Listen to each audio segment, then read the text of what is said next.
Today on the program, We Hate Movies celebrates 250 episodes on the air by talking about Highlander II. Yeah. All right, let's get into it. I'm Andrew Jupin. Steven Sadak. Eric Siska. And we hate movies.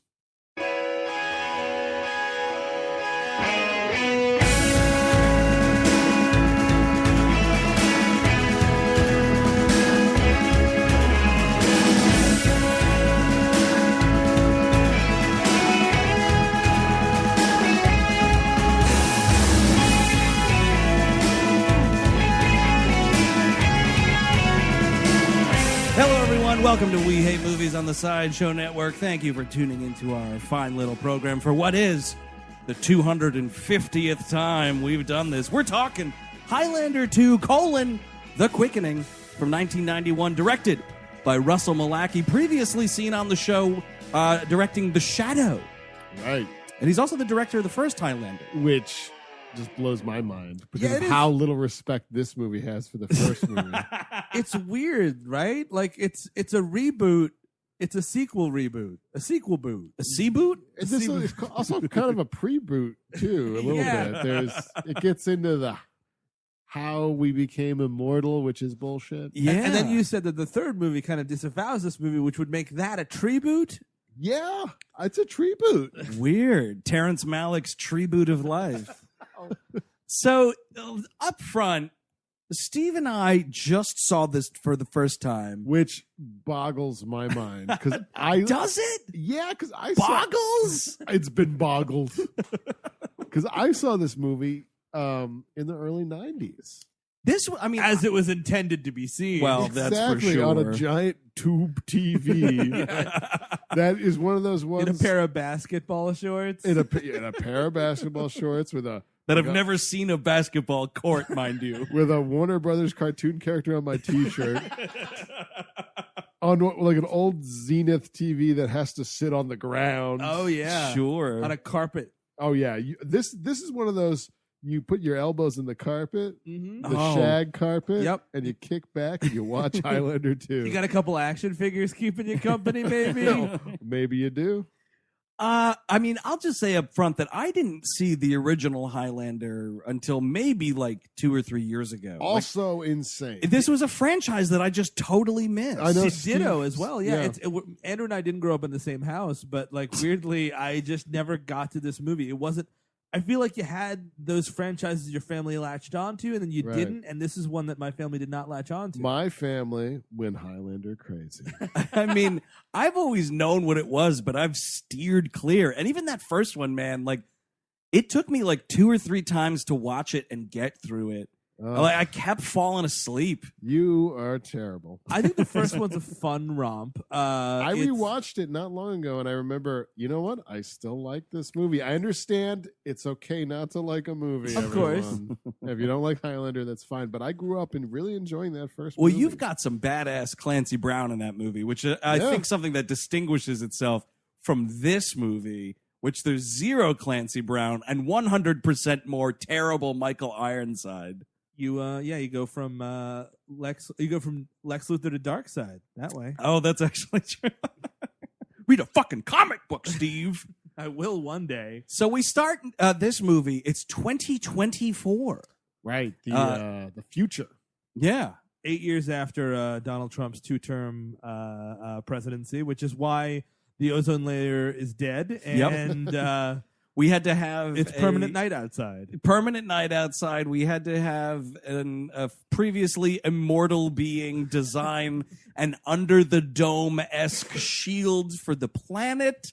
Is what's going on, and that's like Trump McLeod. Trump 16? McLeod. He still hasn't announced his running mate, and Carly Fiorina definitely won't be it. So it could be Connor McLeod. If he announces his running mate is Connor McLeod, I might have to vote for him. I'm one heartbeat away from being the leader of the free world. If that was the case, if you guys are being serious, and if that was actually the case, Yes. we would have to elect Trump and find a way to kill him same right when he gets in office. Right, and then make a Highlander the president before he can make any bad decisions. Exactly. Although the Highlander wasn't born in this country. Well, I guess it didn't matter for Ted Cruz. Everyone was fine with that, so I guess he's all right. Yeah, so it's 2024, and it's a Blade Runner world is what we're ripping off hard. And this here. is the big problem with going from Highlander 1 to Highlander 2 is Highlander 1 very much fantasy. This is sci-fi garbage. Right. yeah. This is Right. just the cyberpunk nonsense. And Highlander 1 is, for the most part, shot on location in New York. Big time. I mean, the end of that movie, you have the famous fight scene between Lambert and Clancy Brown on the roof of Silver Cup Studios in Long Island City, our former stomping grounds. Like, it's kind of cool. They're all over Central Park in that movie. Like, Yeah. it's nice seeing all this stuff, but because it's like the nearish future and everything's a shithole, now it's We're just inside Silver Cup Studios, yeah, unfortunately. yeah, exactly right. So that's like the world we're living in, and like, yeah, it's Blade Runner-y. So that means like it's always nighttime, and it's like film noir era. So this everything like cars, buildings, clothes. It's all like 1940s It's style. like The Shadow, which you Right. direct right after this. Totally, a very Batman the Animated Series, which I believe started before this, maybe. Yeah, Christopher Lambert sleeping at the opera, which that's the beginning of this. He's at an opera, and That's what I'd be doing at the opera, by the way, taking a big fat nap. He's kind of have like Batman Begins nightmares, like, oh, Dad, Mom, can we leave? Can we leave the opera now? I'm remembering the beds. Well, that's what's weird is like it's this opera that he's watching that inspires these flashback memories of his in where Oh, my we're God. told that Connor McLeod, as we knew him as this immortal Scottish so-and-so, is not the case, and he's an alien from another time that's like literally like a long time ago in a galaxy far, far away type situation. Right. It's another planet. It's future past. 100 years in the past. And him and Ramirez. Sean Connery. Yes. For anyone who don't remember, Ramirez. And I played by believe they Sean even Connery. call him like Ramirez in the past. They do. They called him On the he's planet. McLeod and Ramirez. I Which guess is that the their dumbest- documents came What? over with them when they get exiled. It's just the dumbest fucking shit in the world. And they get exiled. They start at the beginning of that Apple commercial. Like, it's just all these people, all these drones, 1984. all these drones waiting, and like Sean Connery's giving a speech, and he's like, "Oh, by the way, I'm not going to lead us to greatness. This guy is," and that's McLeod. The spotlight And- comes on Christopher Lambert. They lead this rebellion against Katana. Kitana. How weird is it that you hear Christopher Lambert say Kitana in another movie before Mortal Kombat? What a fucking stupid movie Who this is is. Michael Ironside. Right. Who is like the Saddam Hussein of this planet. So I guess this planet that he lives on, what's it called? Planet Iraq.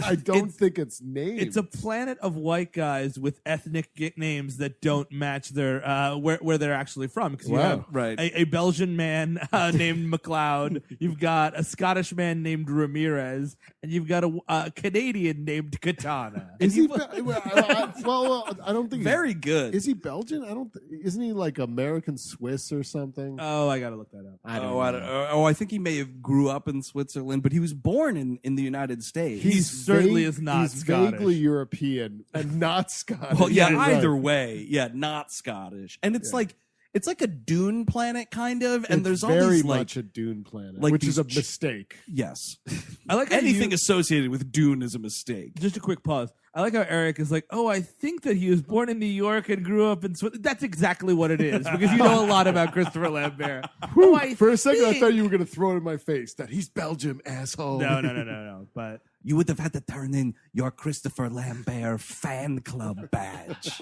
No refunds.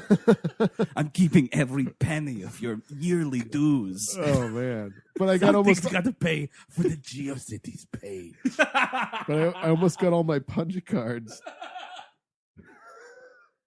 You see 9 of my movies, and the 10th one is free. Nobody knows. Christopher Lambert officiated Eric's wedding. It was a beautiful Oh ceremony. man, it was great. I couldn't believe you got him. What a great day. For my number one fan. Honestly, that would have made it better. You're the only one who's completed the punch card. Now I officiate your wedding day. After 10 punches, I officiate the wedding. Or give a funeral mass, whichever you want. Oh, man, I would have loved it. Here is a man I did not know, but he saw 10 of my movies. He lived a good life, obviously. That is 10 more than most. Oh, man. And so, all right, so there is some gobbledygook. They're on Dune planet. Sorry, yeah, that's where we were. Yes, before I Dune know. Planet. There's a bunch of like huge humanoid-looking sculptures in the desert kind of a thing. I like thought very they'd be Egyptian. sandworms. Oh, get some Beetlejuice involved in Yeah, this? I Sure. think this is where Beetlejuice goes. What is that, Saturn or something? Yeah, it is. Yeah, it is. I believe. Yeah. Wait, in Beetlejuice, it's Saturn? That's They say the word Saturn at least once. Saturn's a gaseous planet.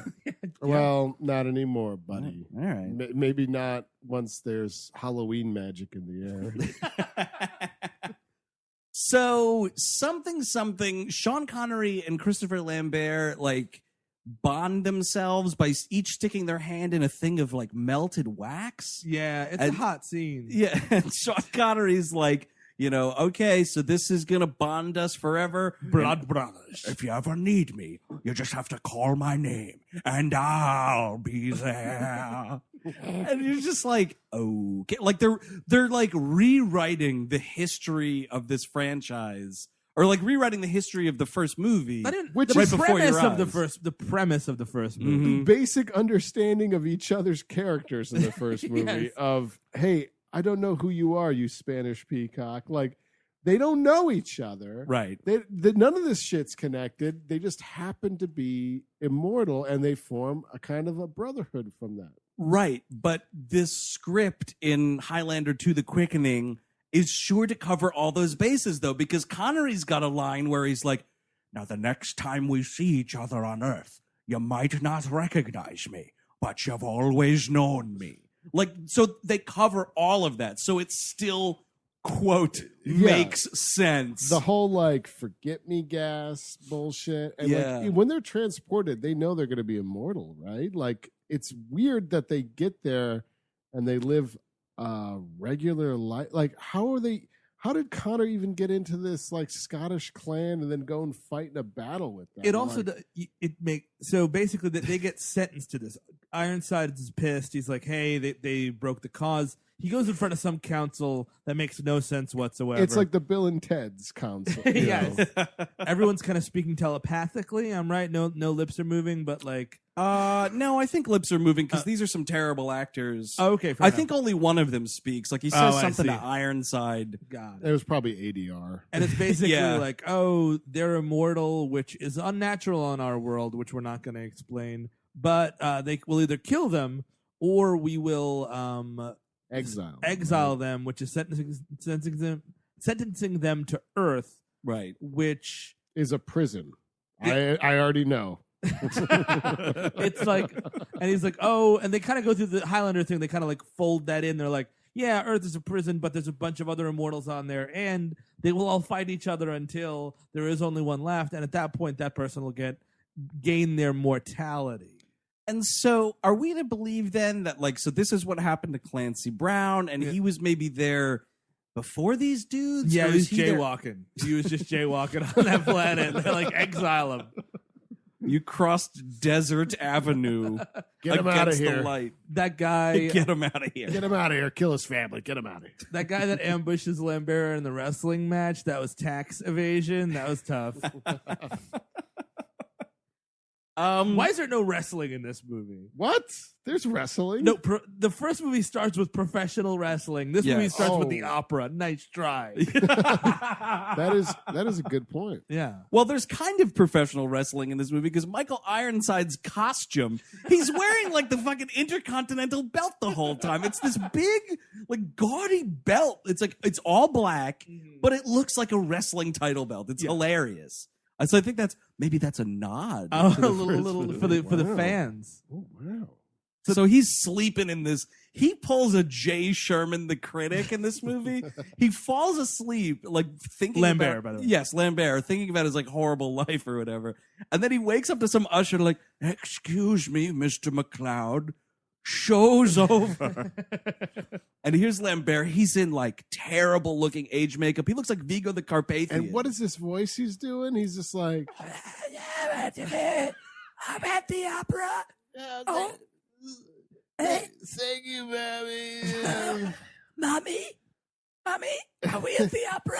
Well, it's a Vito Corleone kind of like after his throat gets cut or whatever. Like it's a very bad old man voice. It's so terrible, and you're like counting the seconds until this doesn't exist anymore. Because you know it's coming back, and I guess this is their nod, like because he killed Clancy Brown, who was the last of the Highlanders, Right. blew up Silver Cup Studios, and became mortal. And now it's 40 years later. He's lived a life. He's like kind of on the last days. He's just waiting to die. Because I guess the option, by the way, The only thing that's missing, I mean, him going to the opera, going to the Met, Yeah. he just needs a big old backpack and a sandwich. You know what I mean? Like that's now we're talking about Now an old he's- guy at the Met, Yeah, falling that's asleep true. during the production. You want a backpack and a packed lunch. waking up only to bitch about how cold it is in the auditorium. All of his newspapers and New Yorkers. Oh, man.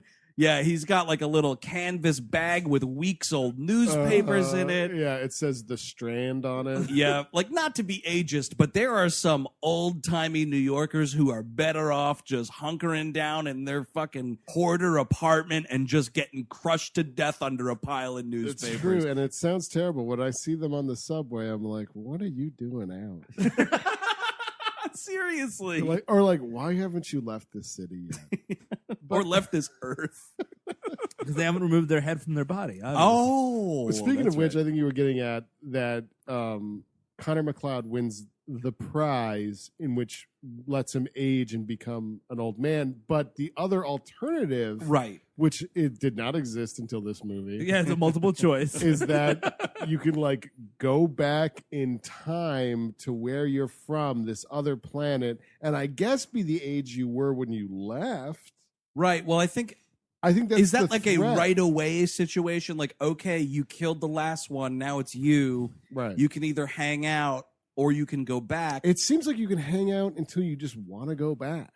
But Right. he doesn't know that he's an alien, right? He doesn't know until he goes to the opera 800 years later.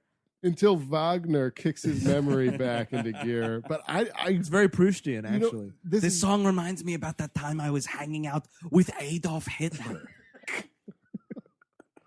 he did not hang out with Adolf Hitler. There are photographs in this movie that insinuate What? that he served in World War II in some way. Maybe Yeah, he but was on the good guy, maybe he was lying about being a double. it's entirely possible. That's possible, but I think I read years ago, because Mhm. I've been a kind of a secret Highlander head, Uh, that I think there are deleted scenes, or there was a different cut of this film in which there did explore his military service a little more. Hey, Highlander maniacs, I'm sending you a tape with the alternate cut of Highlander 2. Only you Highlander maniacs can get it. By the way, Eric, see you at your wedding. It's only for Highlander maniacs with 6 punches or more. I'm monitoring those punch cards very carefully. Don't try to game the system to get Highlander 2 deleted scenes early. You need to see 6 of my movies before you can get it. Don't bullshit me. So the threat of Michael Ironsides recognizes that McLeod could always just come back to this fucking stupid planet. Which is totally ill-defined. And then Toontown. yeah, go back to like Toontown. Toontown.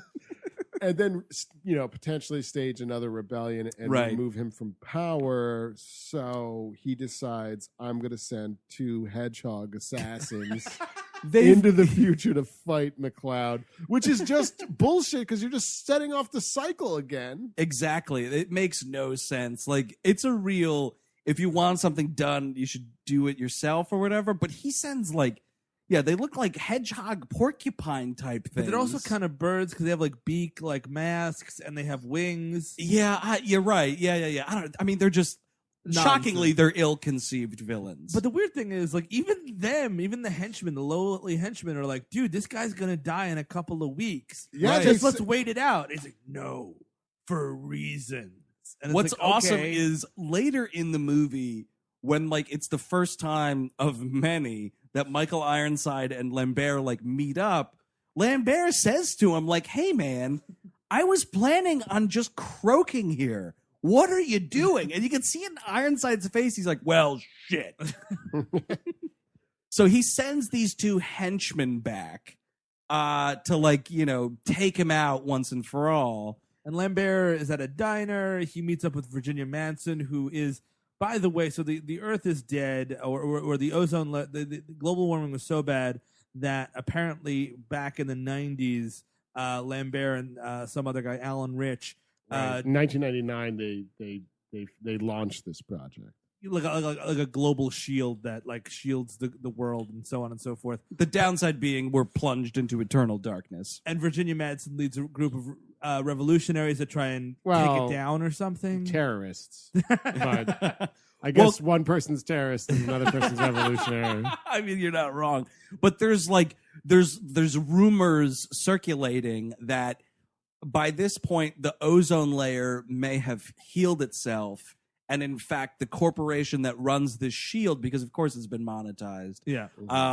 is just lying about it to keep the shield up, because I guess there's, shockingly again, it's ill-conceived and unexplained, but like the people of the world, I guess through taxes maybe, pay to keep the service of this shield in action. Sure. This business run by John C. McGinley. So Virginia Madsen's group of people are saying like, hey, we want to take this down because we believe like the ozone layer is fine and we can see the sun again and yada yada. So we meet her conducting what you might argue is a terrorist attack, trying to take down this, organization to stop this shield. But she fails and then immediately just bumps into Christopher Lambert is the idea. And sparks fly. Do they ever? They are. He's very old. He's still doing his old man voice. Yeah. It's like, what is he's like hanging out with that bartender like, oh, thank you, Tommy. Oh, Give me a whiskey and a glass of milk. you got it, Mr. Lambert. I mean, Mr. McLeod. Well, that's a weird thing is like at this point in time, Connor McLeod is like a global sensation Right, because so of inventing this thing. Apparently, he went back to his real name to, I guess, live out his days and die. Right. Sure. Because it was Russell Nash in Highlander 1. I'm almost worried we're getting tweets right now. About From the super Highlander. the Highlander heads. Maniacs? Or Yeah, coming right? after us? Yeah, it's possible. There can they- only be one. There can Now only I'm be just one realizing Highlander, maybe. maybe they've aged out. Maybe they're all dead. Well, these two little bird porcupines come back in time to kill him, and we get this like ridiculous fight scene. It's Mario Brothers-esque fight scene. Well, one of them is basically on You're right. They kind of remind me of those guys in the cloud with the hammers that they would chuck. The Hammer Brothers. The Hammer You're Brothers. totally right. They're also members of Griff Tannen's gang from Back to the Future. They've got these like flying hoverboards. Like, what are you thinking, McLeod? You can't use a hoverboard on water unless you got power. And there's like a big old flying around chase scene. One of these dudes is decapitated by a slow moving train, Which is pretty awesome. Because he gets like shoved off this train and he's slowly decapitated under it. Which is unfortunate. And so, like, what Connor McLeod realizes when he's at that bar, by the way, when these dudes touch down on Earth, he accidentally gets, like, into a little bit of a bar fight. Character actress Rusty Schwimmer, credited as drunk in this movie, hits him over the head with a beer bottle, and he cuts his hand, and he notices the hand heals up, and he's like, oh, no, it's starting all over again. So then he goes out and he fights these two Highlanders. When he kills the one, a quickening happens, as is known to happen when a Highlander is decapitated. And McLeod like gets his fucking energy and whatnot, and he like reverts back to sexy young Christopher Lambert. Sexy 37-year-old Christopher Lambert. Right. Sexy, That's still sexy. legally blind 37-year-old Christopher Lambert. And does he kill the other guy at this point too? Like, Well, soon after, yeah. Yeah, because it's the big like hoverboard chase yeah, sequence. and then he decides to have sex with Virginia Madsen in an alleyway, fucking like rats, by the way. I mean, in it's this outrageous. gross-ass sex scene. I don't think like it's so weird, and I guess you're supposed to glean like what. Now he's young again, and it's like decades worth of horniness is just like flying back into his body. Right? Yeah. I mean, well, he's been old for so long. I bet he's having some thoughts, right? Like he's sitting around the house or the opera. It's just so or the bizarre. opera house. Because he's like, Got that oh, hi sandwich? there, I'm Connor McLeod. And she's like, oh, I'm Virginia Madsen's character. And he's like, well, that's good enough for me. And they start like hardcore Right. making out. Well, and here's the thing is, dude, he's got all these fucking death boners. Not only does he have Oh, right. boners from murdering these two young men, Oh, yeah. but getting all their electric life force injected right into his Johnson. Oh, that's well, the that's- quickening, man. That quickening goes right there. so Oh, is that yeah. the thing? Like if you absorb a quickening, like Instant you become erection. erect? Yeah. Oh. Mhm. And Yep. he's getting like 2 in 10 minutes. Yeah. I see. So that's going to last maybe 4 hours. But they just fuck in this alley, like in front of everyone. It's like, what are we doing? Which makes here? sense for Connor McLeod, maybe, but not really Virginia Madsen. Like, who is this guy? And she's just like totally down with it. She's for it. At this point, I guess Sean Connery comes back because of contractual obligation.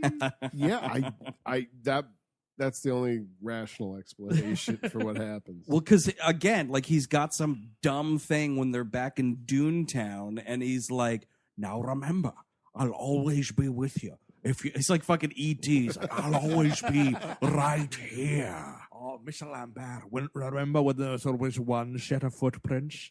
That was when I was carrying you. The weird thing, Eric, I have a question. As a Highlander. Yes. In the first movie, which I actually just rewatched not too long ago, so it's in my head, Ramirez meets McLeod, like after McLeod's, it's been a little while, he's been a Highlander for a bit, but like Ramirez has been Ramirezing for a long, like he's like, oh, I was in ancient Egypt and all this other shit, right? Right, yeah. Cleopatra. So when they got exiled, they were like, all right, we're going to separate him. You know what? Exile him to like 504 BC, and then we'll exile McLeod to like 1200. Yeah, I think that's because it doesn't make sense. Okay.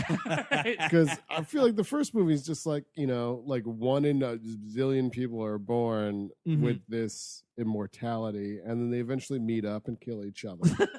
Like Which you would do. yeah. Yeah. And it's kind of cool. I kind of liked it, but like this doesn't make sense. No. Yeah, because they specifically said that he was older. Like he was like, oh, I'm a wise old Highlander. But so in this one, he comes back in the middle of a production in Scotland of Hamlet. Hamlet. This dude's about to give the famous soliloquy, and Connery like beams down right onto the stage, and like this audience is eating it up. Man, I'm just picturing James Doohan somewhere controlling this thing. Scotty trying to coordinate all these Highlander beams. It's like a way station. Oh man, why wasn't there ever a Doohan and Connery buddy movie? That would have been a movie to Well, watch. no, been I'll amazing. tell you why. Because Sean Oh, my Connery, fat cousin's coming for dinner. he probably despised James Doohan because James Doohan was a Canadian doing a Scottish Oh, accent. that's Oh right. my god! Not gonna do a movie with a fake fucking Scotsman, I'll tell you that much. Working on your fucking Star Trek piece of shit show. Fucking die before I'll start something with James Doohan. Scotty my ass, you fucking fat fuck. That's the show. Him refusing to star in something with him. That's Yeah, what I okay. want to see. Oh, a six episode like BBC sitcom. Yeah, I like that idea. Yeah, like you know what? Honestly, give me like a 1970s Entourage with Sean Connery Oh, sure. and all the shit that he passed on. You'd have to call that show Lady Slap. Yeah. You could call it Lady Slap, which is a good idea. But the James Doohan episode would be called Nothing Doohan. Yes. Yes. Oh, nothing doing. Oh, that's your name. I saw your dumb fucking show. Fucking Star Trek.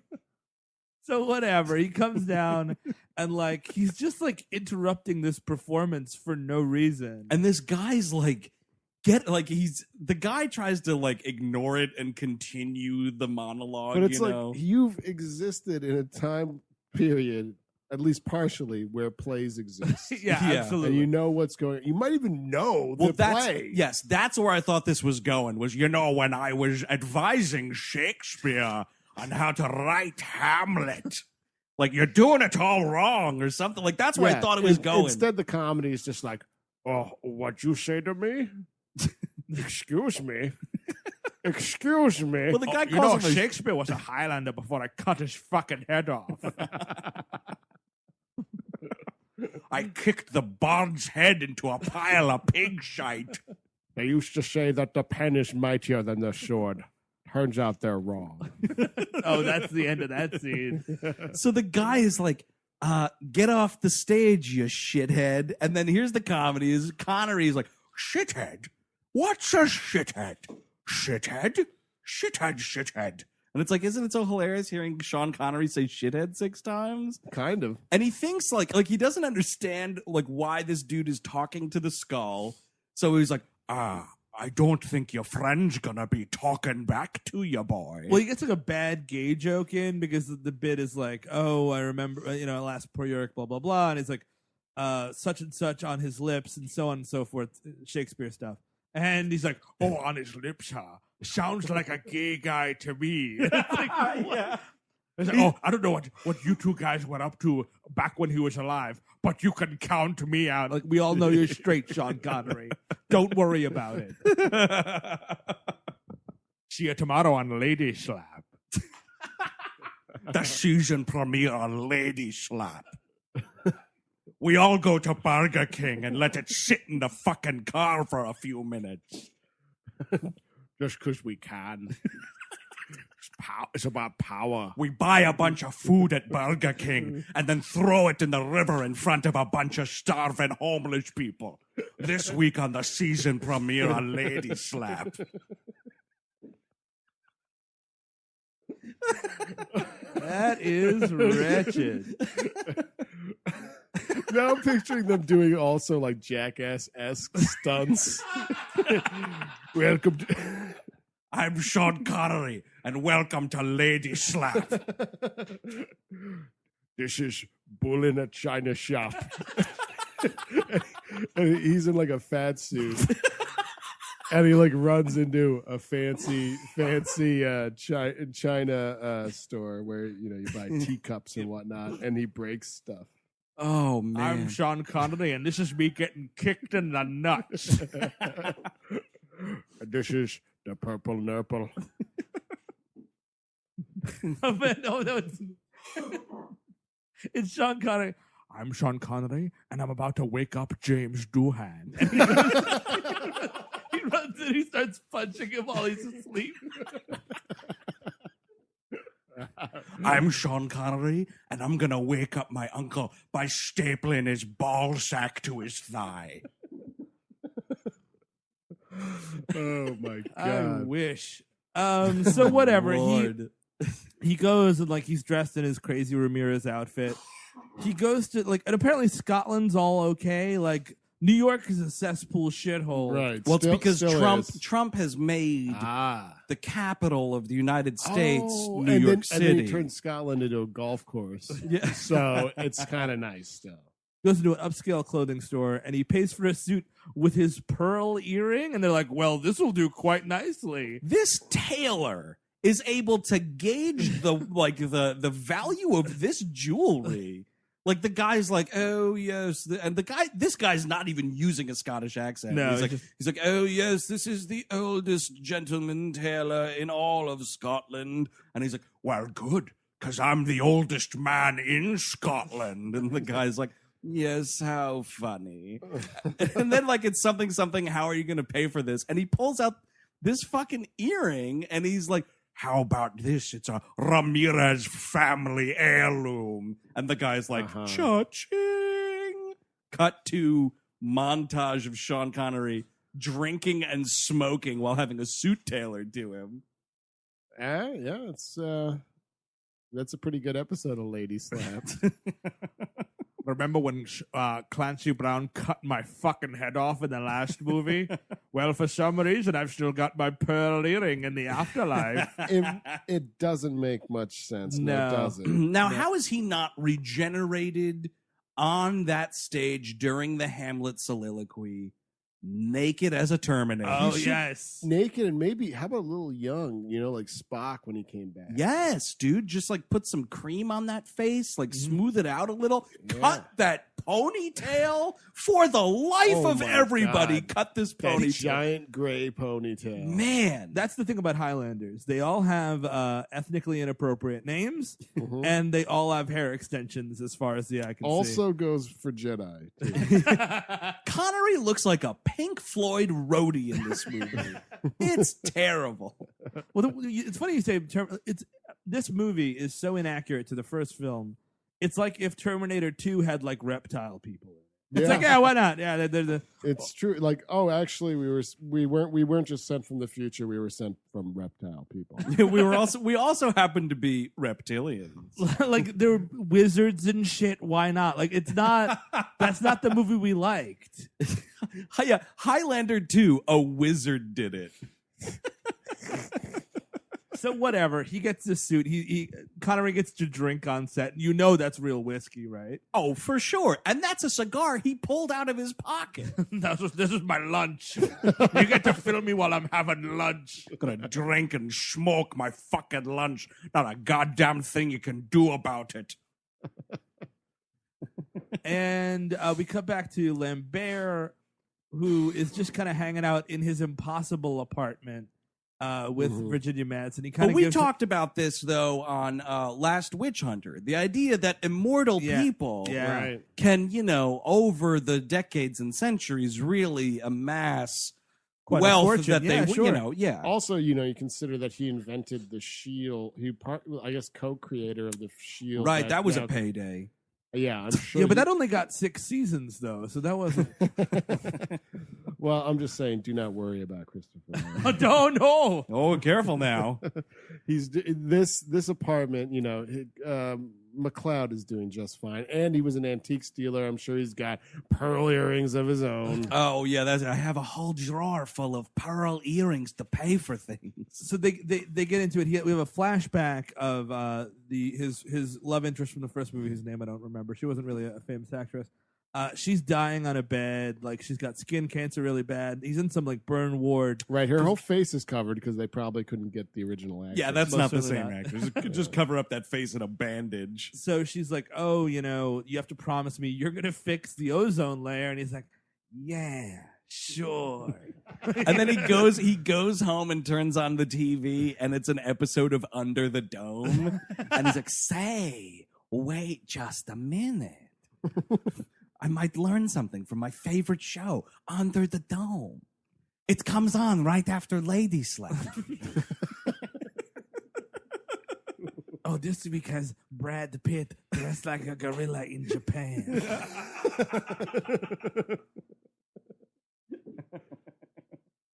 Oh, this is my favorite episode. It's where Sean Connery puts Morgan Freeman in the shopping cart and pushes it into a sidewalk. Morgan Freeman goes flying. It's hilarious.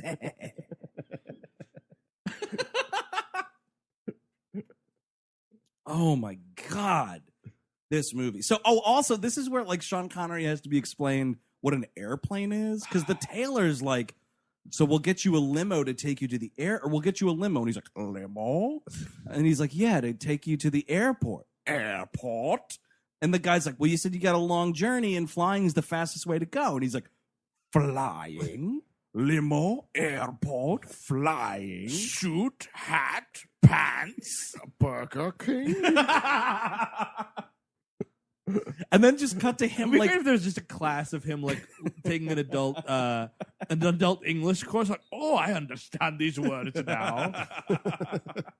I've been using Burger King all wrong. So then it's like cut to him like shaking in his boots on a plane because he doesn't understand how airplanes work. This fucking Sky Captain plane, by the way. It looks terrible because they're putting it against like the shield sky, which is just like a series of force lightning on a grid kind of. Sure. Yeah, and I mean, again, it reminds me of The Shadow. Yeah, All no, this big fucking time. shit is Yeah. just The Shadow. So Ironside is like watching the movie on like a Katana. hologram. Yes, Katana. excuse me. Katana. Hey, Katana. Yeah, he's I watching. got you a bootleg of Highlander 2, The Quickening. Yeah, because he's watching scenes from the fucking so movie. stupid, and man. on this future TV. So we're to believe that this alien society Yeah. In the past, somehow has cameras on all of this? Or, again, they could have just rented the movie. I was waiting for that part where it's like, you're looking at now. What is happening now is happening now. And he's like, all right, fuck it, I'll do it live. I'll do it myself. And he sends himself back in time. Now, and Well, this no, wait. or forward in forward time. in time. He goes to the future. Whew, that was close. Oh, dodged a bullet there with all the Highlander heads. We might have mistaken the Highlander. That would be a big mistake. Yes. Yeah, all those 6 punches and up would have been all over me. Oh, he's up to 10. So he goes into the future and he hijacks a train. Well, because he touches down, he doesn't ruin a production of Hamlet. No.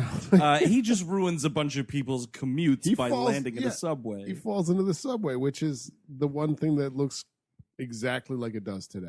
Yeah, the New York City it's a subway didn't dystopian change. wasteland. And that is still the same. I'm Michael Ironside for Lady Slap. This is Train Heist. So yeah, I mean, and he starts punching everybody in the head. He's like Jason Voorheesing throughout this subway. Yeah, he like crushes some guy's face in just to take his black duster. Oh, yeah, yeah. of Well, course. he's got to get himself a sick duster before he goes anywhere. That's got to be cool, dude. There's a moment where he could have killed the child, and it kind of would have made this movie better. He's like, "You're a little one of them, aren't you?" And I'm like, "You've seen children on your home planet." maybe they, Oh, do maybe you they're think like they're tadpoles. Or are they born like are they born full body? Oh, Oh, shit! They're neat. like, do you think in Eggs? those aliens they hatch from eggs on this Doontown world? Mm-hmm. Oh, They hatch from eggs, and they also build Terminator robots and send them back in time. Oh wow! Yeah, it fits the reptilian story pretty Mhm. nicely. You know what? Now this movie's making sense. It's all coming together. So he's like, "Hey, little boy, you've always wanted to drive one of these, haven't you?" And the kid's like, "Yes." And he's like, "Yeah, me too." And I'm like, "No, you haven't, because you don't know what a fucking train And is, you listen, idiot." if you're doing this stupid fucking shit with this little kid, have the little kid drive it Yeah. and make it go crazy. Right. Instead of just throwing him down and then him driving it and making him go crazy. And then Yeah. I guess the kid probably dies. Yeah, you don't Because see that kid die. You but don't yeah. see that, but you see a bunch of other people like turn into dummies and start floating around Well, and flying down and like it's smacking so against walls. Dumb. Like, he makes this train go over 600 miles an hour.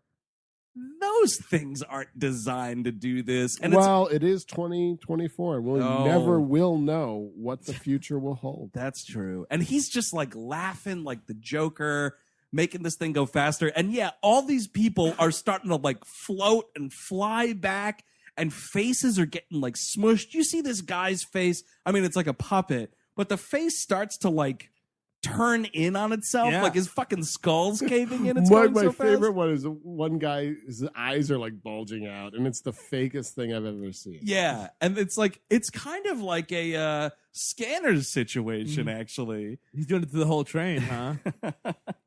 And so he just like crashes the train out into the street, and he's totally fine. Here's an idea because it's weird. It's a 250 episode of You Hate Movies. Congratulations, everybody! Did Yeah. you just call this show "You Hate Movies"? No, did I? Jesus Christ! I don't know. We've had we this is one of the rare episodes we watched the movie together before. We've been That's true. celebrating a little bit. We've had a couple of beverages. Yeah. So this is We Hate Movies. We don't want to lose our head here. It's it's been 6 years. People are listening to episodes 6 years from 6 years ago and whatever. right.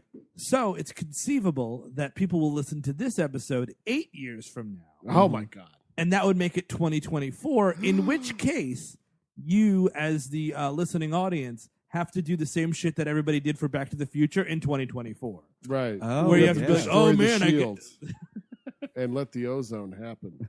Well, it's just, it's like, oh, look, it's like, you gotta get a Michael Ironside duster. You know what I mean? Like, really have fun with it. In both instances, there's hoverboards. Yeah, This exactly. is the day that Highlander 2 takes place. Exactly. Yeah, exactly. People also have to do that for Blade Runner first. When is that? 2019. Oh, yeah, 2019 is coming up. Very soon. Mhm. So please do that, because this movie is just ripping off that movie for no reason. Oh, and it does. Actually, I remembered later. Connery's speech is such a ripoff of Blade Runner. Actually, Which speech? He's pontificating quite a lot in this. we'll movie. get when we get to it. Oh, okay, very good, very good. Like, so like he, by the way, Tears in Rain. the just real quick, when Michael Ironside gets off the train, by the way, he just goes, "Last stop." Oh, It's yeah. like, dude, these moments of comedy fall flat on their face every time. It'd be great if this Pointless. Predator came out, and he threw up. This needs a Predator. If we're introducing alien worlds, Yeah. Yes. let's do Highlander v Predator. That is a contest I would like to watch the end of. Right? Sure. Right? Somehow the rules would like shift so that like the Highlander and the Predator were on the same playing field, so the Predator was also immortal. Oh, nice. Oh, shit. And you got to still decapitate a Predator, man. Good luck with that, with them fucking helmets. Yeah, with them helmets, it'd be pretty difficult. Whatever, dude. Fucking Beverage Town, Steve. So Virginia Madsen's pretending to be in this movie is a thing. They're investigating how to turn the shield off because we know they go visit McLeod visits his old buddy Niedermeyer or whatever his name is. That works What? for me. Niedermeyer. Is that a pledge pin on your uniform? No. He died in Vietnam, so it's okay. But he's the guy that created the shield, and he's like, "Oh, remember the old days?" And he's like, "Hey, why are you 31 again?" He's like, "Don't worry about that. Long story short, who cares? I'm a Highlander alien, whatever. I'm a alien." So we get this flashback of like the day the shield was turned on. Uh-huh. And it's a weird, like, here's this guy who we don't know, and sure, the movie tells me he's a scientist. Okay, you're a scientist. Yep, that's all I need to know. But the movie also tells me that Connor McLeod was instrumental in helping this guy develop the shield technology. That's a big problem. I think it's money. Now that I'm thinking about it, like I secured all the financing. Yeah, because all of my money that I have all these old comic books. I sold them on eBay. Action the Comics #1. Paid for the whole thing. I have a bunch of rare Burger King Kids Club toys. Very expensive. Oh, my God. Sean Connery's going to come after him. And so yeah, it's just this like quick flashback of like the shield turning on, everybody's like celebrating, but yeah, we're told that they built some failsafe into the system in where the shield could not be turned off. Yeah. Is the thing. Yeah. Yeah. Well, I sure. think it's something like a self-defense thing. Like you can't just take down the shield. Right. So if like in the case of terrorists like Virginia Madsen come so in. if John C. McGinley and Shield Co. or whatever the fuck this Yeah. is. It's the We're- shield. It's literally it's TSC, the Shield Corporation, Yeah. which Oh, is really man. stupid. That sucks. If they were honest about what they were doing, they would just turn it off themselves. Yes, but now no one can do that. Right, which is also like, wait, come on, McLeod. What have you been? Don't go to the opera every day. Why don't you go to these board meetings? Or, Yeah. like, why aren't you still Yes. involved in this company in any shape or form? And that's not really explained, right? Like, where's the flashback of John C. McGinley buying him out? Or Oh, right, whatever? yeah. I'm like, didn't you get the memo? yeah. You know? Or like him and the fat guy have a falling out over something. Yeah, you him and know? the fat guy get into a real fucking spit fight. Like we're seeing these two yell at each other. Going to spit in your fat mustache. Fuck you, fat man. I'm out. Oh my God, I want that so much. And then I want this to keep following right after this scene. Please. I want to see Christopher Lambert then poolside reminiscing about telling off the fat man and hanging out and then going to the opera and then now only realizing the terrible mistake he's made. Oh, sure. we have to bring the company back just for old time's sake. I'm thinking of getting the band back together. We haven't been in the same room for 25 years. Or whatever. So Ironside meets up with McLeod, right? And they have like a fake fight, which is your classic movie thing where like there's no other villains, so Ironside has to be the only antagonist, which is always a problem. You always want a gang. Yeah, you know like what I mean? why didn't he travel back in time with another little high-pitched laughing idiot? Somebody that he can fight McLeod and killed and all that fun stuff, but he fights him to a standstill, and then he's like, well, I'll see you later in the movie for some reason. This is the elevator scene. Oh my God. This is hysterical because it's like, oh no, I'm surfing down this crashing elevator. And he like, you see, Oh no, my limbs are torn asunder. yeah, like Lambert's like cracking his legs back into place. He flips his own head around, which is weird. And this is also, getting into this area, and it reminds me sort of the Die Hard movies and how, after a while, John McClane becomes immortal. Right. Yeah, He's surfing on a jet in that fourth one. In the first movie, like McLeod gets like gutted on the battlefield, and he's like nursing that shit for weeks. Right. Like I know he's immortal, and it's still weird to be immortal, but Sure. I feel like shit like this should have taken more time. Yeah, like you gotta heal a little bit when your body is torn limb from limb. But it's like the later X-Men movies. He's just like completely fine in like 4 minutes. Or Yeah, not even you that. see like it's like a jangly arm for a second, and then everything pops back into place. And Ironside like kind of doffs his cap, and he's like, "We'll finish this later." And it's like, will you though? Like, will you really? all you do is Come cut this here dude- for this. cut Yeah. that dude's head off, and that's it. And he's like, "Oh, I have a better idea. I'm gonna join the Shield Corporation for some reason." And I don't understand, like,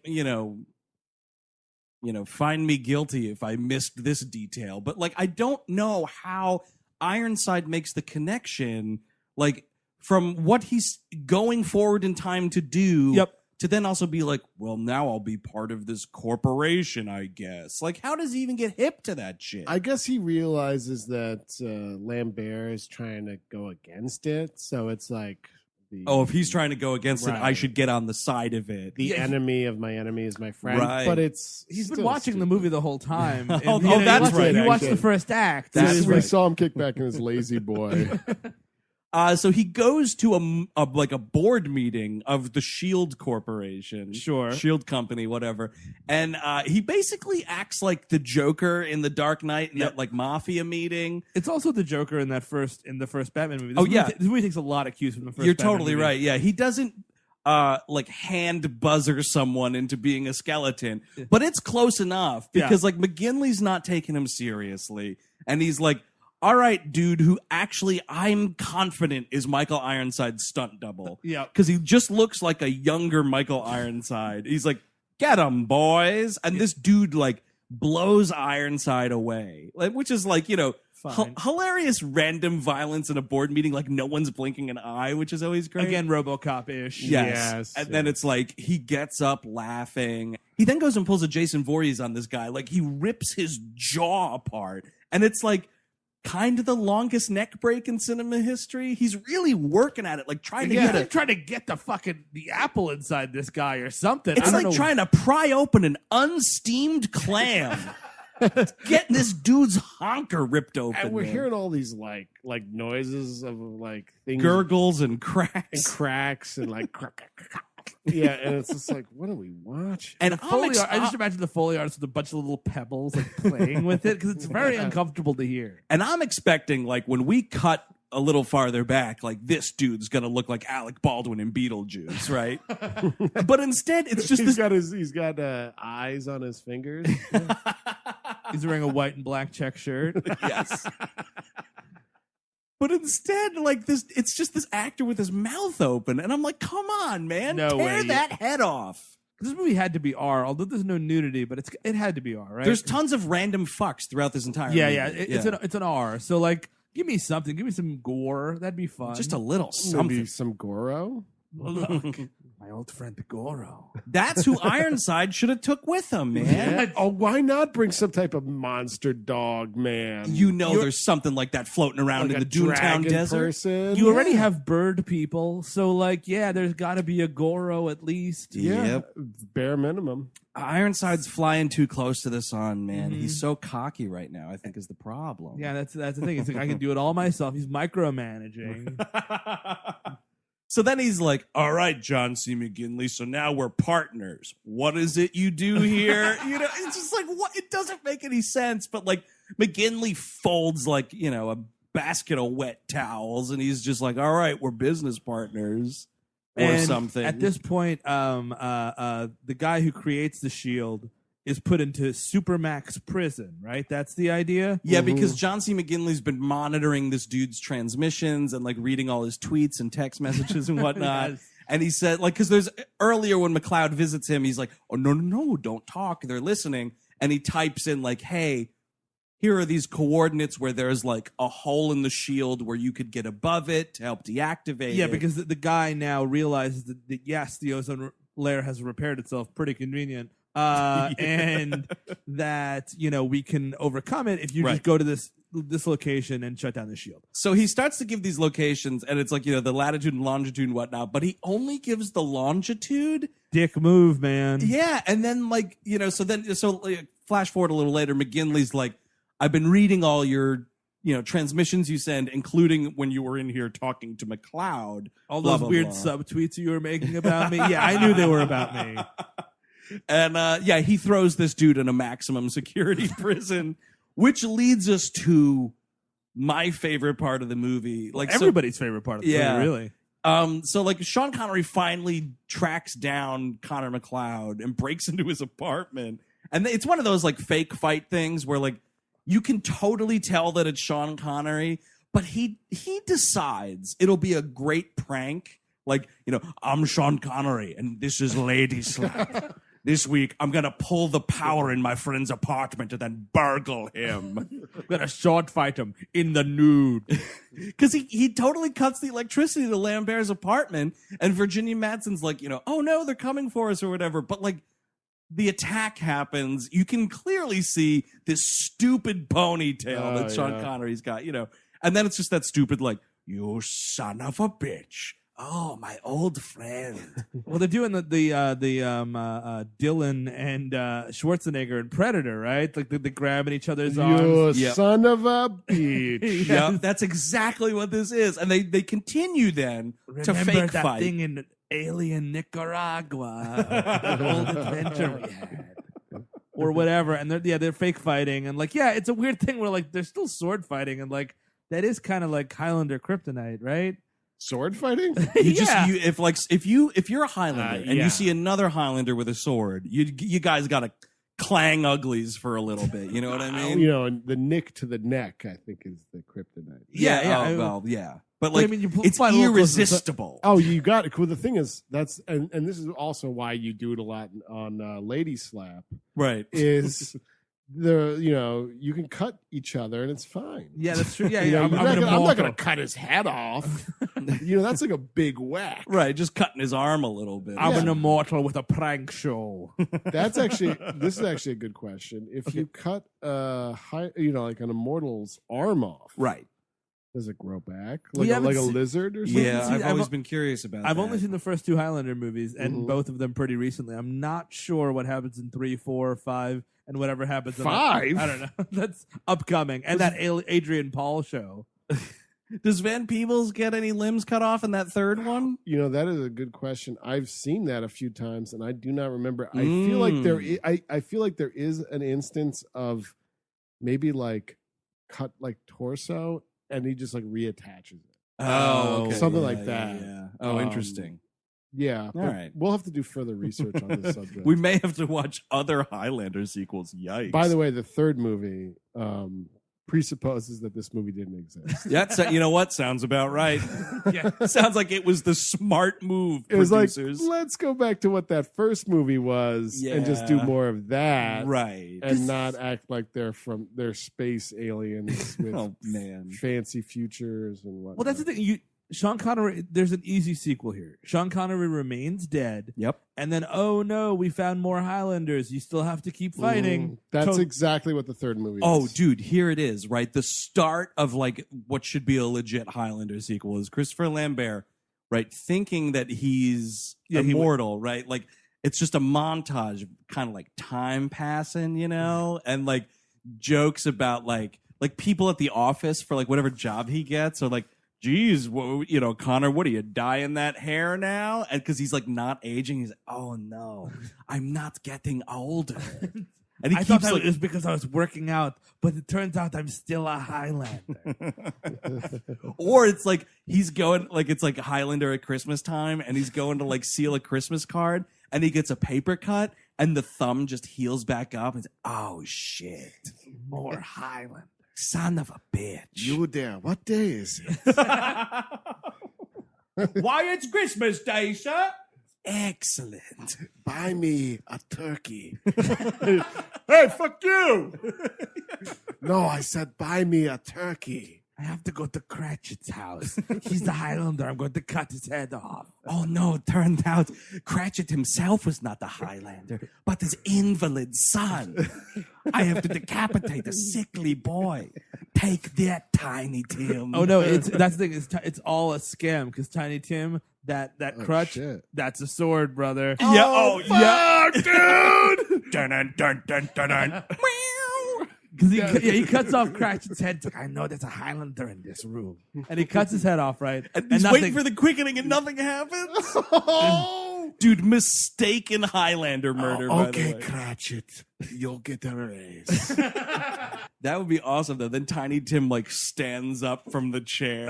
Oh yeah. And it's like both legs are the same size. Yep. And he rips the top off that crutch, and there's a sword in it. Oh man. Oh no. The ghost of Christmas yet to come did not tell me this part. I mean, it's conceivable that, you know, Charles Dickens had met Connor McLeod Yep. Oh, that's and true. based Yep. A Christmas Carol off this event. Yes, that's very true. Dickens is like, yeah, I'll probably clean it up, leave out the Highlander bits. Yeah, he definitely toned it down for a mass audience. Whatever. But Fezziwig, he's keeping that angle in there. That was the name I was going by at the time. Connor Fezziwig. So where we were was they meet up Right. and they're like, oh no, that guy, we need to shut down the globe for whatever reason. Or, you know, everybody loves sunlight, right? So we're going to shut down the globe. We have to break into the Supermax prison. Right.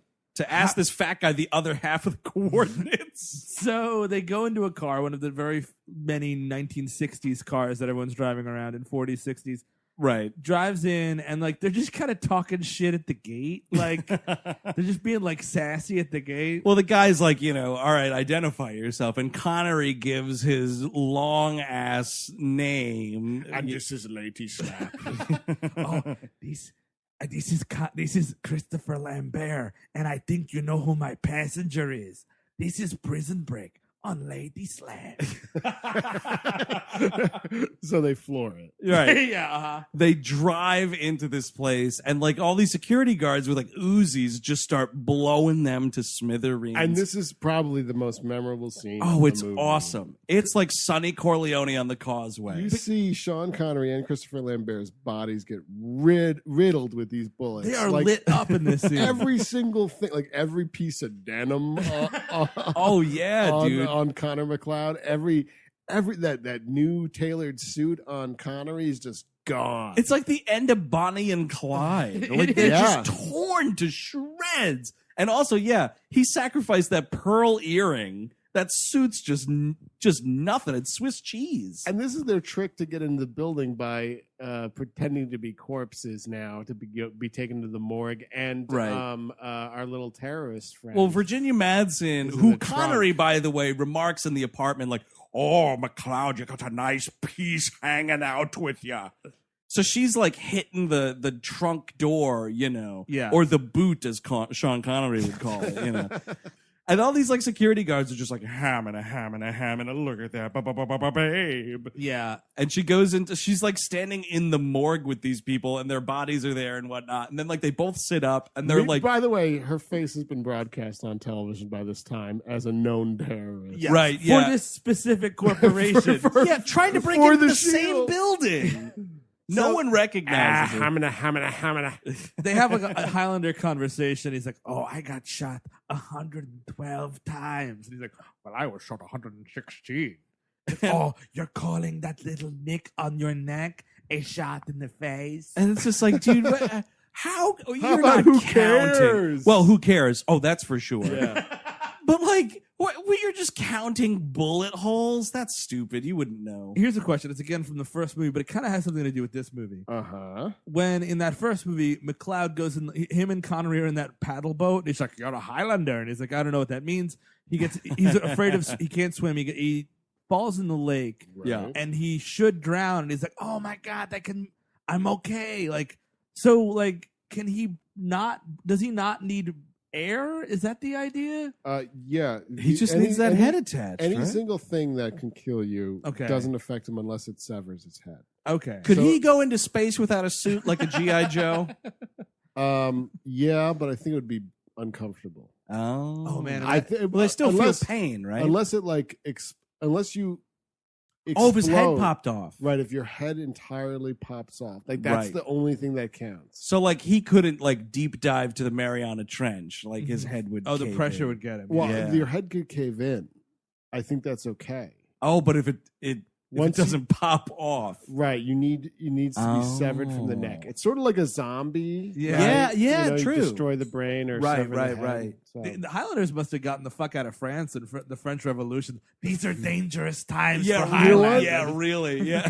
Good thing you mentioned that, Steve, because let's just say the French Revolution plays a pretty heavy hand in the third installment. God. Of course it does. There's some prequel stuff going on. Oh yeah, the I would love guillotine. see. That's how Connor McLeod could have a super successful home video franchise. I'm Connor McLeod, and welcome to Faces of Death. And it's just him getting horribly injured. Well, Yeah. he takes like viewer letters about how they'd like to see him get murdered. You Right. know what I mean? Like, no decapitations. I keep told you. telling you. Do you not want this video series to continue? Oh, no. Decapitation would cancel this. I got the idea after my tapes kept getting rejected from America's Funniest Home Videos. Oh, now this is a valid letter. Jump off the Empire State Building. All right, let's go. Bob Saget didn't want to see videos entitled "Man Falls Off of Building." Connor, this is a little too extreme for lady slap. You do your own thing with it. Maybe you start your own fucking show called Viva la McLeod. Oh man, yuck! That show sucked. Yeah, yuck indeed. I watched so much of it though. Oh really? So I Yeah. don't feel proud about it. Sure. I watched a lot of Viva la Bam. Why not? Hey, why not, everybody? And that was also like more of like him eating breakfast in his kitchen or something. It was a lot of hanging out with the fam. Yeah. Oh, like his pervert uncle that went to jail. Yeah, Right, and then RIPD. died, right? Yeah, Don Vito. who we found out did not explode. Yeah. New listeners may not know, but I honestly thought maybe he exploded. Yeah, this is a celebration of all of our jackass conversations. So whatever. They get into this room, so they pop up and like we're alive, and they like run the room for a little bit. Yeah, we're killing all these security guards. They walk into a room that has to be made just for Highlanders, like right. It's a Highlander trap I think the sign on the door said Highlander Execution Chamber. because it's a big ceiling fan that can be lowered because Right. it's like a James Bond trap. yeah, you're not wrong. Exactly. So it's a big ceiling fan that gets lower and lower and lower. They're locked in a room. It's him. It's Connery, Madsen, and Lambert. And it's Right. like, oh no! And like Lambert's like, how are we gonna get out of this one? And he's like, oh, Didn't you know about the bullshit magic I can do for no reason? And it's basically a Doc Brown. If you put your mind to it, you can accomplish anything. Well, this is what I was saying. This is a Blade Runner-y kind of part because it gets this little speech he gives gets replayed at the end of the movie where he's like, he has this like light coming out of his hand that stops the ceiling fan, right? But he's like, every man has its own way, and if it's something about like the idea that life, like if you something about a way. Well, life can't find a way. That's Jurassic Park. But it's like, oh, you know, your little life He's not really dead if we remember him. It's something like that. But it's this something. Little light of mine, I'm gonna let it shine. This is Lady Slap's final episode, ceiling fan. And it's such horseshit. He like this ball of light comes out of his hand and he pushes the fan back up and he's like, okay, you're good. And then a door magically opens and we've seen them be like mechanically sealed. Yeah. So there's just some sort of like telekinetic power there and they run out and he's like, well, see you later, studio contract. And he just explodes into like a ball of light for no reason.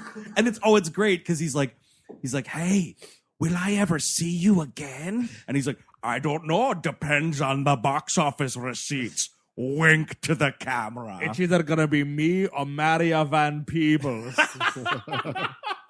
They haven't quite figured it out yet. And so his quickening is, I guess, a self-quickening. Yeah, I guess, suicide. And I still don't think he should have been able to come back if Clancy Brown cut off his head. If he killed himself, I'll let him come back. Yeah. Right. Like he was defeated by Clancy Brown, man. Like he should not have returned for this movie. Man, like, I don't know what the quickening science is because... those two words don't go together. Let me stop you there. First things first. Is it because McLeod killed Clancy Brown? Uh-huh. That he then gets a more of a heightened quickening from that kill. Sure. Does that include all the quickenings of his past kills? So it's like killing the lead vampire situation? Yeah, maybe. And then also, like, now that he won the prize, right? Does that relinquish those quickenings, which I guess are spirits? Maybe I'm like opening the Ghostbusters containment unit. Exactly. I'm reading way too into this, right. and I'm thinking, like, is the Connery life force even available to tap into, or you know what? Oh, so he's not up for like you can't. It's like double jeopardy. Like you can't get the same quickened soul. Yeah, twice. Maybe. Hey, Eric, I've really enjoyed officiating your wedding, but these quickening questions, you fans go too deep. I've got a camp. I gotta get out of here. A wizard did it. I hope somebody was fired for that blunder. No, yeah, I mean, to your point, it's not explained. It doesn't make any sense. No, it really, like, just give me a line or something. Anything. So they go to the desert, which is where these coordinates lead. At this point, the desert of upstate New York.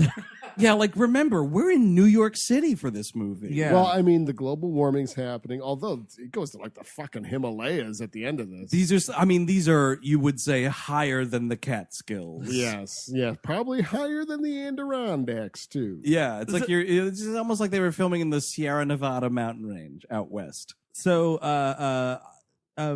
John C. McGinley is giving Ironside shit in this boardroom, right? He's like, oh, you know, you had this Connor McLeod guy, but you fucked around, but now he's actually going to destroy the globe, right. Destroy the dome, and your whole plan's going to be for shit, and he's going to beat you because he's better than you.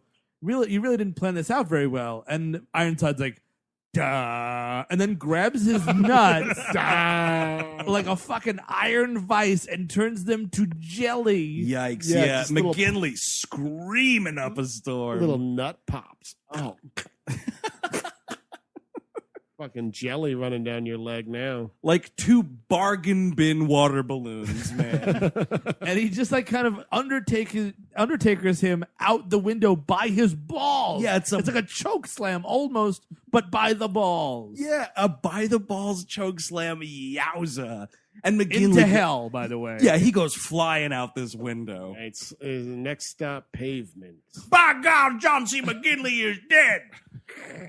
He got the dreaded ball slam. You know what? You know who should have been in this movie? Paul Bearer.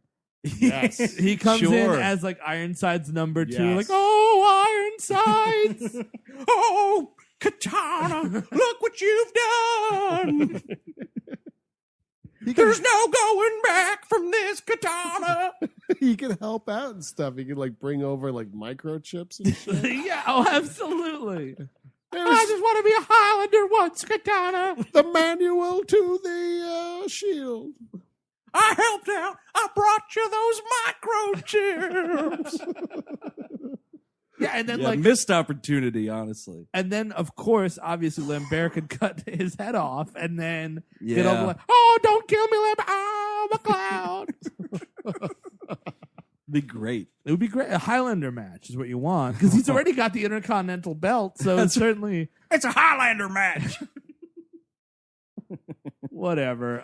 In the desert, they find they ascend above the mountain, and Because there's like a hole, like a cave with a hole in it at the top, so you can sneak out of the force field, as it were. And then you're like, oh wait, hey, this ozone's pretty good.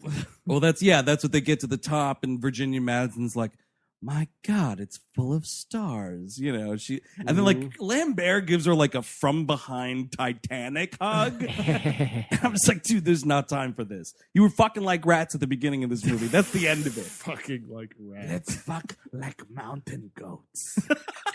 I want to fuck you like an animal. Man, the I way- want to feel you from the inside. oh, you know, Eric, this karaoke you have at your wedding reception is really awesome. 9-Inch Nails karaoke, great wedding, Eric.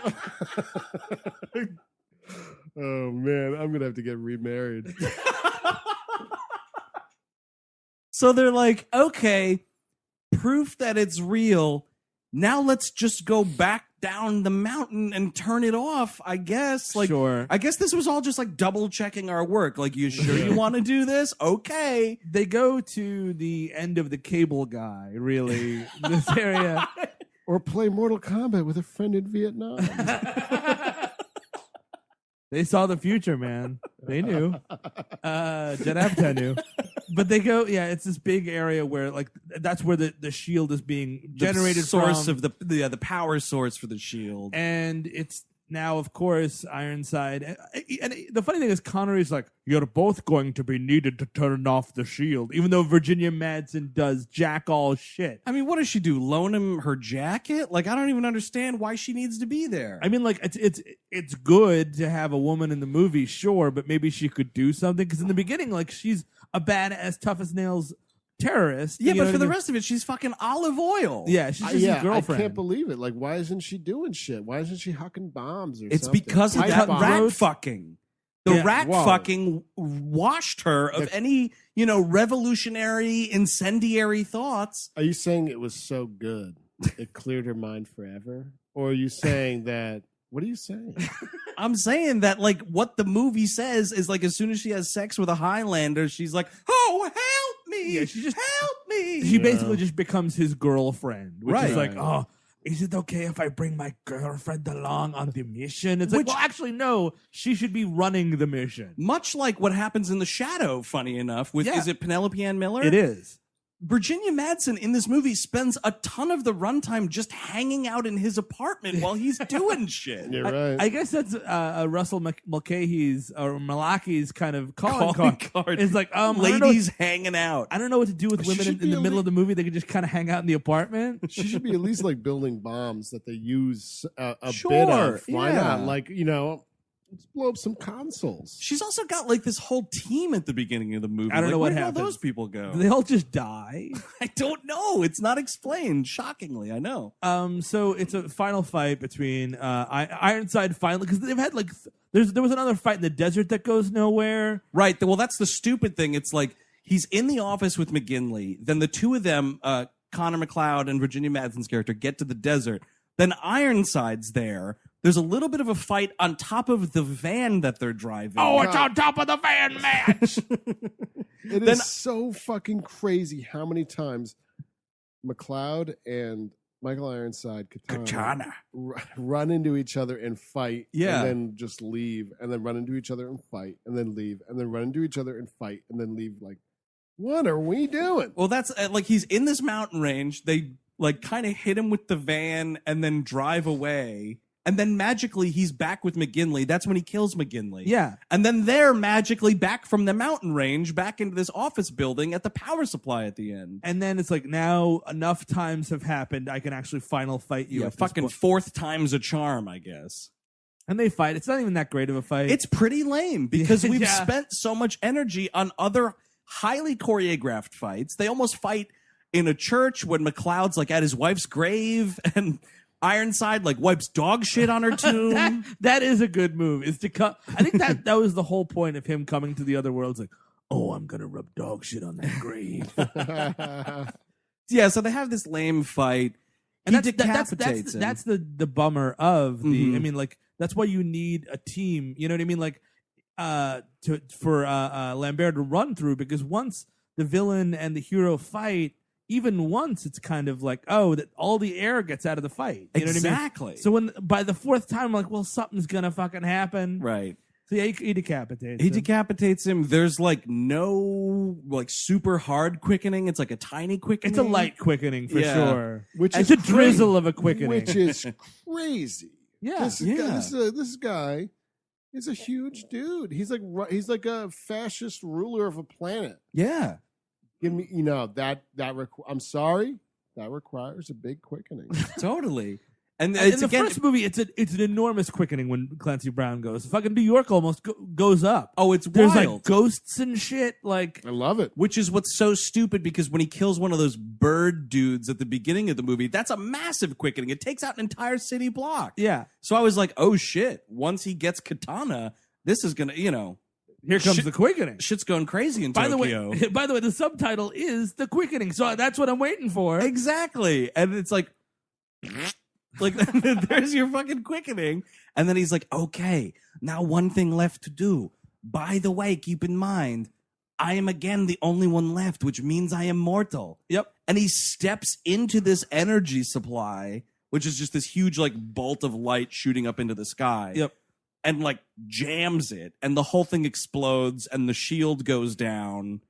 But it's nighttime, so nothing matters. Like this should have been like 9:30 in the morning. It would have you been know? beautiful. Like, oh my god, look at the sun and the blah blah blah. But How no, do you it's- not think of that? it's- Or show me like shots around the world of Yeah. other people celebrating that they can see a blue sky for the first Well, time. it's like the end of Independence Day, right? We Exactly. go around the world, see all the Exactly. different crashed spaceships, And it's like, okay, well, that's it. And like then like you just cut, they're magically outside, and you see this like pyramid power supply building. It's just Blade Runner. Yes. It's And so hardcore Blade so much Runner. shit in this movie is just like it has to be dark. Like that's the reason why they can't show you a blue sky at the end. It has to be dark. Yeah, you're it has right. to be moody. Yeah. It has to be cyberpunk.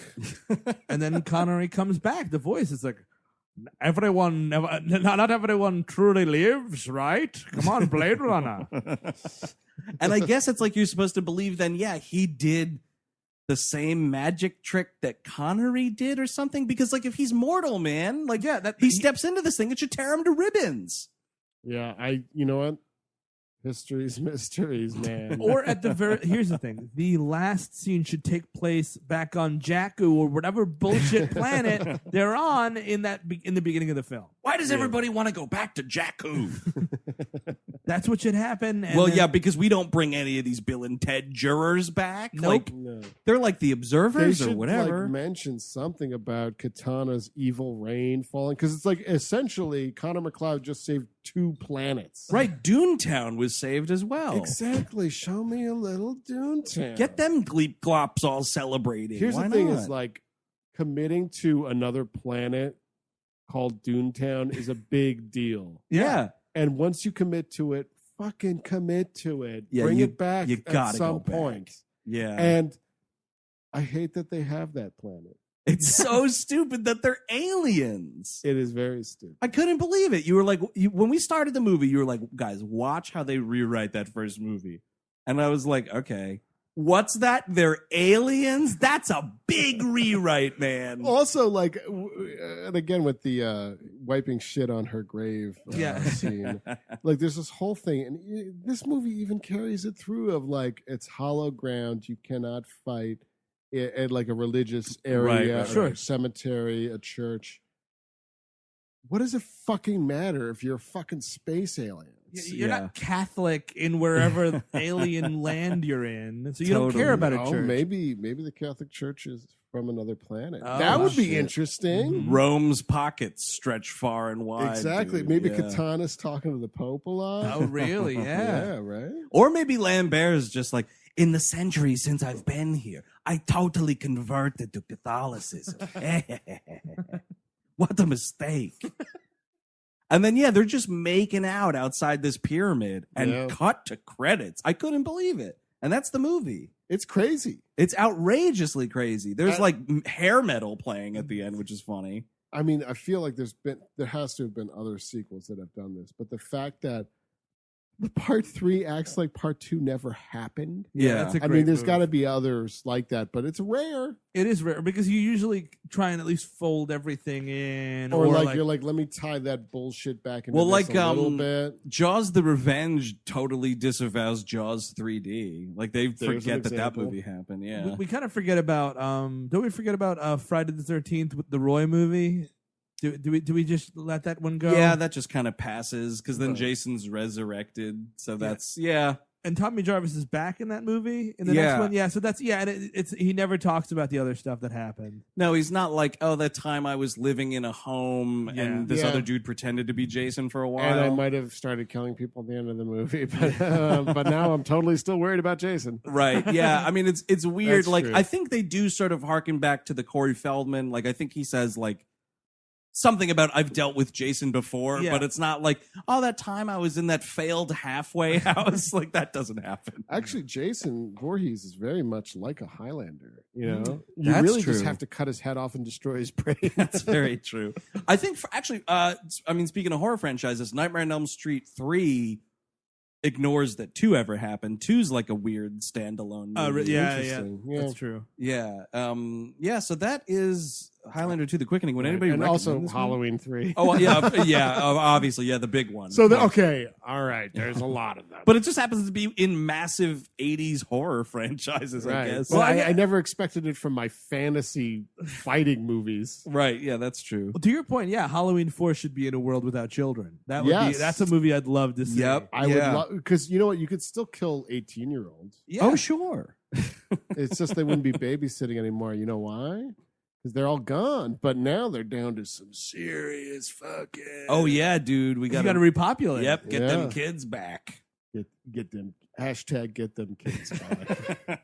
Would anybody recommend Highlander 2: The Quickening? It's kind of fun. It's stupid as anything. There's more Connery, which is a good thing, I think. Yeah. He's chewing on scenery a lot more than he is in that first one.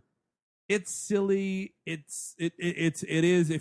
I'm kind of a moderate fan of both of these, of the first movie, and like I don't find it offensive. So I'm like, sure, whatever you want to say, Highlander, wherever we're going, that's cool. I would recommend it for being dumb, fun, maybe a hangover movie. It's not great.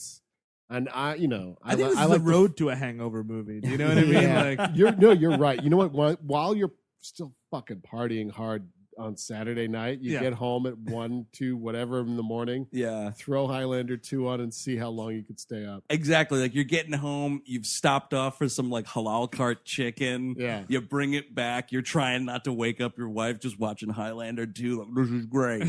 And see how long you very make it. specific experience. I was talking to the young people. Oh, pardon me. Oh, pardon me. But obviously, have a frame of reference to work with, you fucking animal. Watch Highlander 1. Well, I mean, yeah. I'd recommend this movie. It's one of the dumbest things I've ever seen. I can't even believe this is a thing.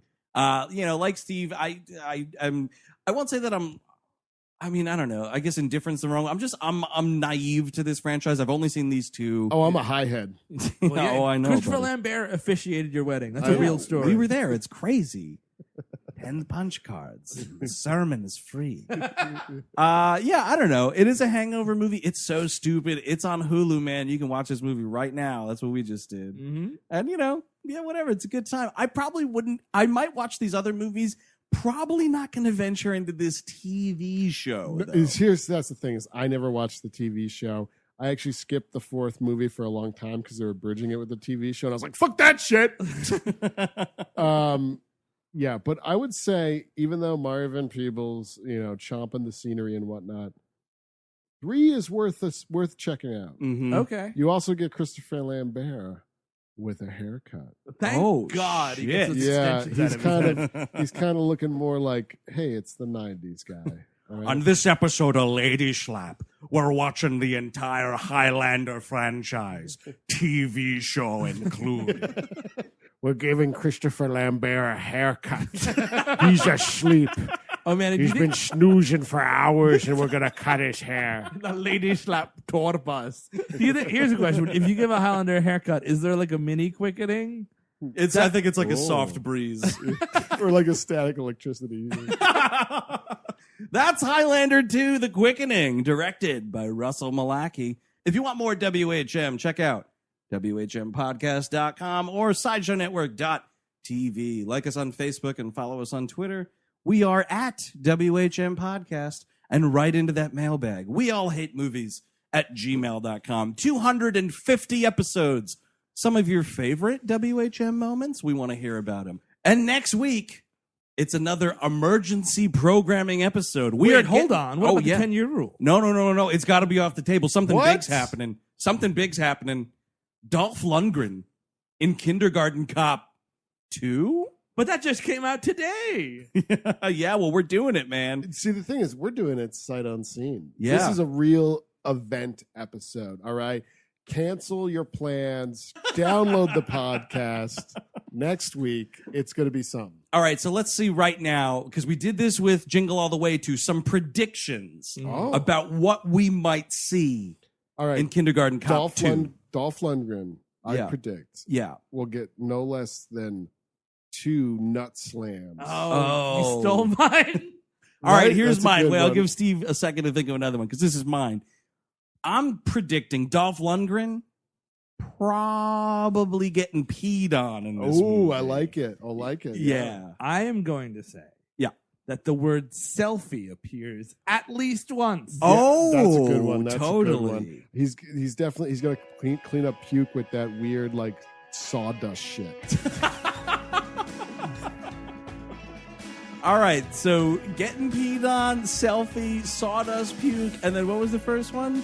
Getting punched in the dick at least twice. Yes, a dick slaps. By the way, do you know who his co-star is in this movie? Larry the Cable Guy? MTV's own Bill Bellamy. Oh Get out man. of town. Yeah, man. Oh man. Oh, All so right, prediction: wow. Bill Bellamy has sex in this movie. So until next week with another useless sequel, I'm Andrew Jupin. Steven Sadak. Eric Siska. Take it easy.